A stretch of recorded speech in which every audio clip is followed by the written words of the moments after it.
آپ 100 مرتبہ کرتے ہیں، 200 مرتبہ کرتے ہیں، ایک تسبیح کرتے ہیں، بعض اوقات لوگ لاکھ دفعہ آیت کریمہ بیٹھ کے کر رہے ہوتے ہیں. تو اب ہمیں تو نہیں پتا کہ اس لاکھ دفعہ سے اللہ تعالیٰ راضی ہوئے ہیں یا نہیں. ویسے اس نے جب کہا ہی نہیں، مانگا ہی نہیں لاکھ دفعہ، تو ہم نے اپنے پاس سے بنا لیے. نہیں، میرے خیال ہے 1.25 ہے، شاید میں غلطی کر رہی ہوں. وہ پتہ نہیں 25 اور کس نے بڑھائے ہیں، کس نے اپنے ہاتھ میں قانون لے لیا. خیر، اب یہ ہے کہ ہم تو وہ کر ہی نہیں سکتے، تو ہم اللہ تعالیٰ سے یہ درخواست کرتے ہیں کہ یا رب ہم اتنی تیری تعریف کرنا چاہتے ہیں کہ جس سے تیری رضامندی حاصل ہو جائے، تو خوش ہو جائے.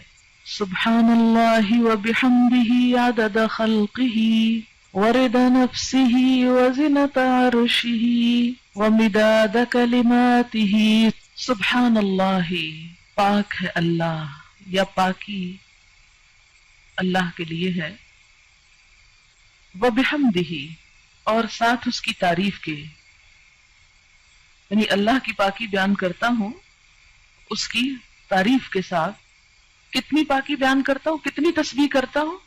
عدد، تعداد، گنتی، خلق ہی، اس کی مخلوق کی، یعنی جتنی اس کی مخلوق کی تعداد ہے اتنی دفعہ میں اللہ کی تسبیح کر رہا ہوں.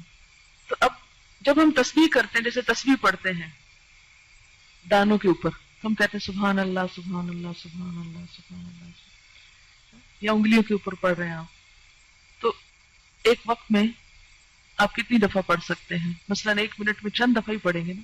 لیکن اگر آپ یہ جملہ بول دیتے ہیں سبحان اللہ وبحمدہ عدد خلقہ، کہ اللہ کی پاکی اس کی تعریف کے ساتھ اتنی مرتبہ جتنی اس کی مخلوق کی تعداد ہے. اور اللہ تعالیٰ کی مخلوق کی تعداد کتنی ہے؟ اللہ تعالیٰ خود فرماتے ہیں وَإِن تَعُدُّوا نِعْمَةَ اللَّهِ لَا تَحْصُوهَا، اگر تم اللہ کی نعمتوں کو گننے لگ جاؤ تم ان کو گن نہیں سکتے، ان کا شمار نہیں کر سکتے. تو ہم تو گن ہی نہیں سکتے. اسی لیے کہتے ہیں نا کہ کما ينبغي لجلال وجهك، جیسی ہونی چاہیے ہم تو کرنے کے قابل ہی نہیں ہیں، ہماری تو زبان اس اہل ہی نہیں. اسی لیے عدد خلقہ ورضا نفسہ، رضا کہتے ہیں رضامندی کو، نفس ہی اس کے نفس، یعنی اللہ کی ذات کی رضا کے مطابق، یعنی اتنی تسبیح، اتنی حمد کہ جس سے وہ راضی ہو جائے. وزنۃ عرشہ، اور اس کے عرش کے وزن کے مطابق. وزنۃ عرشہ، اس کے عرش کا وزن کتنا ہے؟ ہمیں تو کچھ معلوم نہیں کہ اس کا عرش ہے کتنا.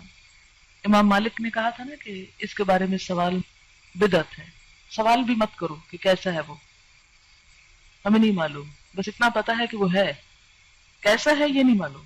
وَمِدَادَ كَلِمَاتِهِ، اور اس کے کلمات کی لکھنے میں جتنی سیاہی درکار ہے.